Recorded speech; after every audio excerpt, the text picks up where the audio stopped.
안녕하세요. 생활경제교육을 제공하는 복숭아나무의 이복무입니다. 반갑습니다. 오늘도 일상생활에 꼭 필요한 돈관리 습관을 함께 배워보도록 하겠습니다. 그럼 오늘 준비한 주제 알아볼까요?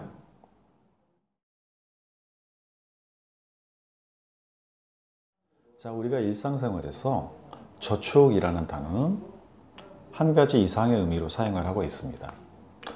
자, 대표적으로는요, 내가 돈을 벌었는데 그것을 써버리지 않고 잘 모으고 있다라는 뜻입니다. 이때의 저축은요, 소비의 반대말로 사용하는 저축입니다. 자, 그것 말고 내가 은행에 저축하고 있는데 나는 무서워서 원금 손실 나는 거는 잘 못하겠고 원금은 보장되는 그런 안전한 저축을 하고 있어 라는 말을 할 경우가 있습니다. 이 경우에는 저축의 반대말이 투자가 되겠습니다. 앞으로 이번 시간에 얘기할 저축의 의미는요, 투자의 반대말인 저축에 해당합니다. 자, 우리가 은행에 가서 은행 직원과 상담을 할 때 보통 어떤 것을 물어보게 되나요? 요즘 뭐 좋은 상품 뭐가 나왔습니까? 예전에 가입한 상품은 왜 성과가 이렇게 안 좋죠? 이렇게 물어보죠. 그리고 가장 중요한 주제 중에 하나가 바로 금리입니다. 금리가 얼마나 됩니까? 다른 때보다는 금리를 많이 주나요? 뭐 이런 질문이죠. 그래서 우리는 은행에 저축을 하면서 조금이라도 금리를 많이 받을 수 있으면 좋은 것이고, 금리가 낮으면 안 좋은 것이다 라고 생각할 수 있습니다. 맞는 얘기입니다. 이자는 조금이라도 더 받는 게 좋으니까요. 하지만 굉장히 순진한 생각이라는 것도 사실입니다. 정말 문제는 금리가 아니기 때문이죠. 왜 그럴까요? 맞습니다. 어차피 저금리 상황입니다. 차이가 아무리 나더라도 큰 차이가 날 수 없는 시장이라는 것이죠. 그렇기 때문에 우리는 이제 금리가 몇 퍼센트입니까? 다른 데보다 0.3% 높아요 라는 것은 더 중요한 사항은 실제로 내가 받을 수 있는 이자의 액수가 얼마인지를 확인하는 것입니다. 그리고 그 액수가 나한테 얼만큼의 가치가 있는지를 확인하는 것이 매우 중요해졌습니다. 예를 한번 들어보겠습니다. 실제로 은행에 가서 저축을 하는 것을 예를 들어보죠.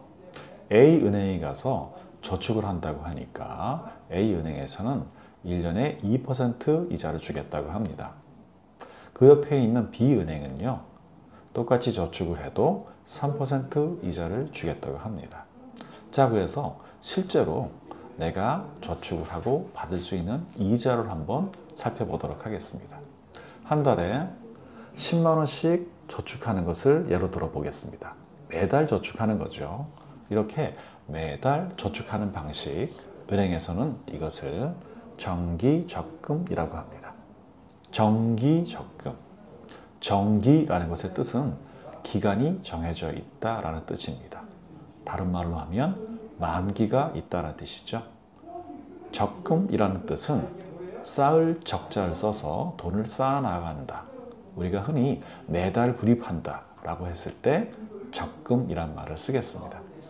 자, 그렇다면 A은행에서 1년 후에 실제로 받을 수 있는 이자의 액수는 얼마나 될까요?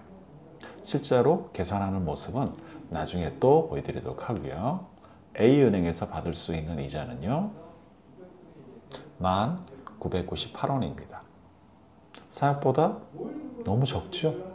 자, 그렇다면 연 3% 이자를 주는 B은행에서는 1년 후에 이자를 얼마나 받을 수 있을까요?